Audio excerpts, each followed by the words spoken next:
Olá pessoal, sejam bem-vindos ao meu canal. Eu sou a Prof. Kátia e no vídeo de hoje eu vou falar sobre canções escolhidas de Cartola, o grande sambista da música brasileira. Então, gente, existem algumas músicas selecionadas neste vídeo. Algumas eu vou analisar e outras eu vou deixar de sugestão na listagem para quem quiser conhecer melhor o trabalho do Cartola.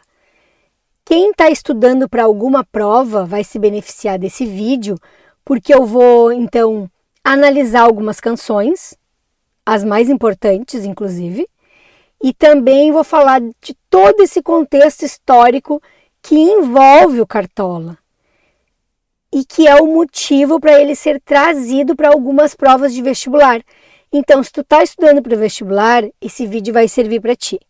Se tu gosta de música, esse vídeo vai servir para ti. Se tu tá estudando as canções do Cartola, esse vídeo também vai servir para ti. Então fica por aí que eu vou te contar tudinho já já.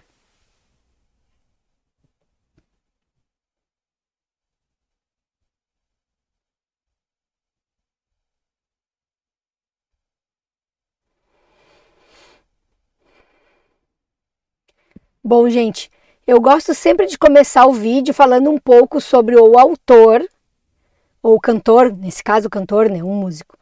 Bom, aqui a gente está falando de Agenor de Oliveira, para nós conhecido como Cartola, o maior sambista de todos os tempos da música brasileira, segundo muitos críticos e colegas de profissão do Cartola. Tem uma foto dele aí, menino, né? Ele nasce em 1908 e morre em 1980. E a data da morte dele é um dos motivos para que eu não traga as canções dele aqui para o vídeo do YouTube, porque elas são protegidas por direitos autorais, então eu não posso colocar aqui a menos que o YouTube desmonetize meu vídeo. Como eu não quero que isso aconteça, eu não trouxe as canções, mas eu trouxe os textos para a gente analisar, porque isso que é importante, né? Porque seja aquela pessoa que gosta de Cartola e está estudando a música, ela vai ter a música para escutar. Seja aquela pessoa que está estudando para alguma prova de vestibular que pediu Cartola, ela também vai ter a música, então não vai fazer muita diferença trazer a melodia. Mas o Agenor, ele nasce no Rio de Janeiro, nasce e morre no Rio de Janeiro. E assim, gente, pegando nessa parte musical, tá? Por que ele é considerado um dos maiores sambistas, ou maior sambista de todos os tempos? Porque ele conseguiu difundir o samba, espalhar o samba, popularizar o samba, e ele manteve o caráter popular do samba na época em que ele está trabalhando as composições. Por que eu falo isso? Porque o samba, gente, ele foi apropriado pela elite cultural carioca. Então a elite pegou o samba e deu uma repaginada assim, e deixou um pouco aquela questão do popular de lado. E aí o Cartola, ele é importante por isso, porque ele, apesar de toda a pressão do momento, ele continua fazendo samba popular, músicas lindíssimas que se tornaram ícones da cultura brasileira. Eu trouxe aqui, gente, a música como autobiografia, alguns pontos da vida do Cartola, tá? Não dá para trazer tudo porque realmente é um artista assim que tem uma vida muito interessante. Então ele nasce no Rio de Janeiro, né? E ele, durante a adolescência dele, ele é expulso de casa. E aí ele vai perambular, vai fazer pequenos trabalhos e tal, e vai se virar, né? Vai ter uma vida muito sofrida. As músicas dele expressam todo o sofrimento, toda a tragédia da vida dele, toda a dor da vida dele, tá? Toda a tristeza que ele passou, ele conseguiu transformar em poesia. Ele é genial, né? Então, aqui eu tenho 3 pontos que eles estão mais próximos da questão musical do Cartola, tá? Porque a vida pessoal dele é uma tragédia que foi transformada em melodia por ele, né? Mas ele fazia parte, gente, do tal do Bloco dos Arrengueiros. E a partir desse bloco dos arrengueiros, que nasceu em 1928, a Estação Primeira da Mangueira. Então, o Cartola é um dos fundadores da Mangueira, da Escola de Samba Mangueira, tá? A gente passa um pouco tempo, em 57, ele estava trabalhando como vigia, lavador de carro, dos moradores lá de um edifício em Ipanema, no Rio de Janeiro. E aí, durante uma madrugada, ele acaba sendo reconhecido pelo Sérgio Porto, conhecido como Stanislau Ponte Preta, um grande nome da cultura brasileira naquela época. E ele redescobre o Cartola, porque ele conhecia o Cartola. Só que o Cartola teve uma parte da vida dele que ele sumiu. O Sérgio Porto conhecia ele como um bom compositor e músico, né? Só que o Cartola some durante uma parte da vida dele, porque ele adoece, tem toda uma questão, né? E aí o Sérgio Porto tá passando por lá e reconhece o Cartola e dá uma força para ele, tá? Aqui é o Cartola com a dona Zita, a esposa dele, né? Teve com ele até o final da vida. Ele teve uma outra esposa, que é a Deolinda, nessa fase da vida dele que ele é expulso de casa pelo pai, que ele vai morar sozinho, vai crescer, ele vai ter meningite, salvo engano.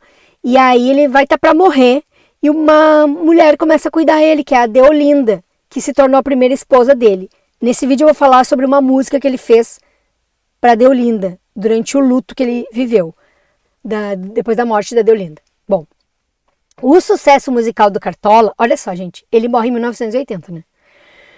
E o sucesso para ele veio super tarde, em 1970. Para ser mais exata, tem um marco na vida dele, que é 1974, que foi quando ele começou a se apresentar no Rio de Janeiro, na Praia do Flamengo,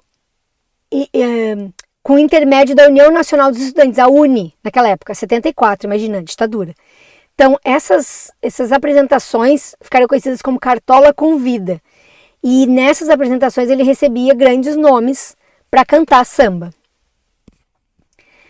Então, as canções escolhidas que os vestibulares geralmente pedem são essas.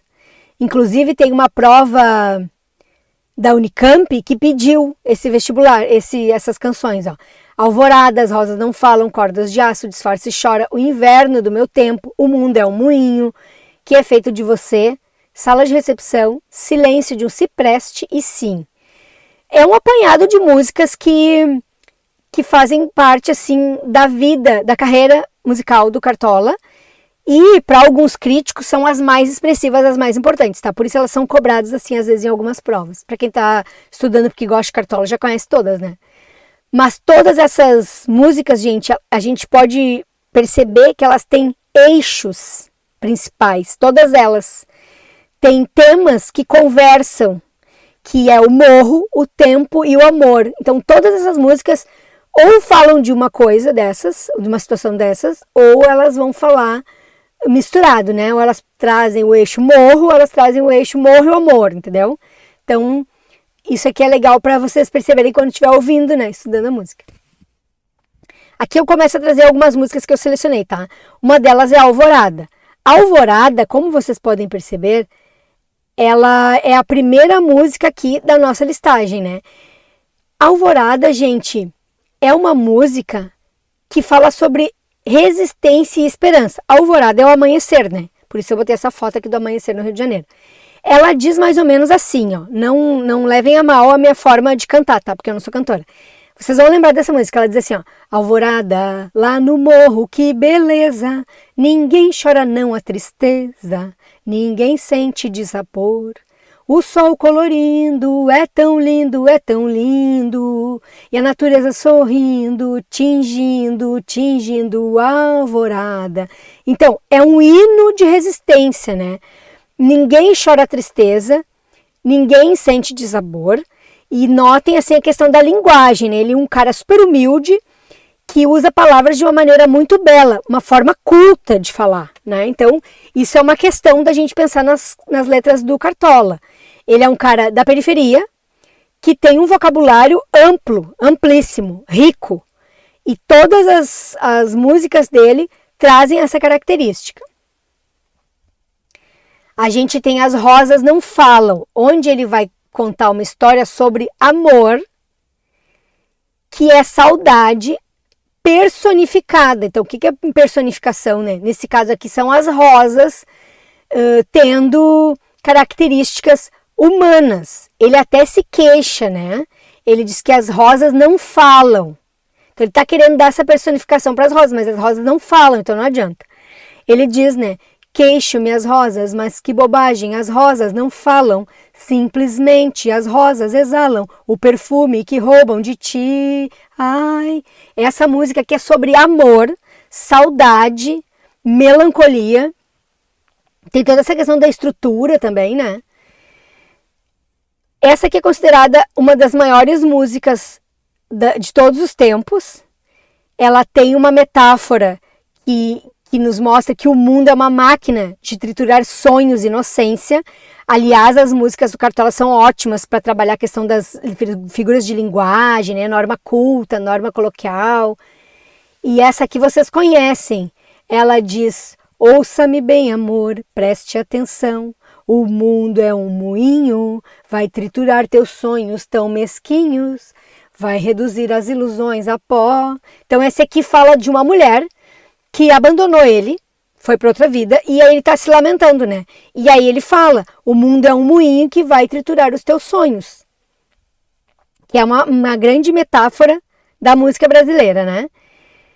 Gente, assim, ó, essas 3 músicas, por que eu escolhi? Porque dentro de um universo vasto do Cartola, elas são consideradas as 3 músicas mais importantes da carreira do Cartola por alguns críticos e estudiosos, tá? Claro, tem outros que discordam, né? Mas existem muitas pessoas que dizem que essas 3 músicas, elas formam um trio perfeito da condição humana na visão do Cartola, um tríptico, né? Por isso que eu trouxe aqui o Jardim das Delícias, para vocês verem, que é um tríptico, né? Então são um quadro com 3 partes. Bom, mas pensando nessa questão do trio perfeito da condição humana, seria relacionado ao seguinte: O Mundo é um Moinho é uma música que fala sobre os perigos da vida. As Rosas Não Falam ensina a lamentar e conviver com a perda. E a Alvorada representa a única saída, a esperança em um novo dia, tá? Esse é o significado, vamos dizer assim, né? E essa música aqui, gente, ela é uma música que foi feita pelo Cartola quando ele perdeu a primeira esposa, Deolinda, que foi uma mulher super importante na vida dele. Então ele vai falar sobre abandono, luto e o abandono de Deus e da sociedade, tá? Vocês vão lembrar dessa música, ela diz assim, ó: sim, deve haver o perdão para mim, se não nem sei qual será o meu fim. Para ter uma companheira, até promessas fiz, consegui um grande amor, mas eu não fui feliz. E com raiva para os céus os braços levantei, blasfemei. Hoje todos são contra mim. E aí por aí vai, né? Mas o que a gente tem aqui? Aqui a gente tem a questão dele se lamentando, porque ele conseguiu um grande amor, mas não foi feliz porque ela morreu. E com raiva de Deus, ele blasfema Deus. Ele xinga Deus por ter levado ela, e a sociedade toda fica contra ele, né? Porque ele deveria sofrer o luto dele quieto, e ele fica blasfemando Deus. Bom, espero que vocês tenham gostado do meu vídeo, tá? Fiquem aí, curtam o vídeo, se inscrevam aqui no canal para acompanhar meu trabalho, né? Se tiverem alguma pergunta, alguma dúvida, me chamem lá no meu Instagram, que é o Prof. Kátia, tá bom? Tchau, tchau e até o próximo vídeo.